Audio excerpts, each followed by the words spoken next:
ಗುರು ಹೇಳ್ತಾನೆ, ನೋಡೋ ಹಾಗೆಲ್ಲ ಮಾಡಬಾರದು, ದೂರ ದೃಷ್ಟಿ ಇರಬೇಕು.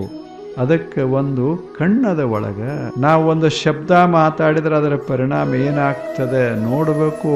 ಒಂದು ದೃಷ್ಟಿ ಬೀರಿದ್ರೆ ಅದರ ಪರಿಣಾಮ ಏನಾಗ್ತದೆ, ಒಂದು ಹೆಜ್ಜೆ ಇಟ್ರೆ ಅದರ ಪರಿಣಾಮ ಏನಾಗ್ತದೆ, ಒಂದ ಬಟ್ಲ ಕುಡಿದ್ರೆ ಅದರ ಪರಿಣಾಮ ಏನಾಗ್ತದೆ. ಶುರುವಾಗುವಾಗ ಏನು ಬಹಳ ಬಟ್ಲು ಇರ್ತಾವೇನು, ಒಂದ ಬಟ್ಲ, ಅದು ಪುಕ್ಕಟ.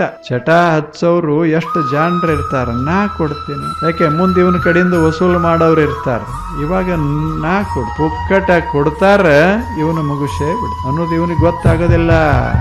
ಜೀವನದಾಗ ದೃಷ್ಟಿ ಬೇಕಾಗ್ತದೆ, ಬಹಳ ದೂರದ ದೃಷ್ಟಿ ಬೇಕಾಗ್ತದೆ. ಅದರಿಂದ ನಮ್ಮ ಜನ, ನಮ್ಮ ಸಮಾಜ, ದೇಶ ಎಲ್ಲ ಚಂದ ಆಗ್ತವ. ಒಂದು ಸ್ವಲ್ಪ ತಪ್ಪುದೇವಿ ಅಂದ್ರೆ ದೇಶ ಹಾಳಾಗ್ತದೆ.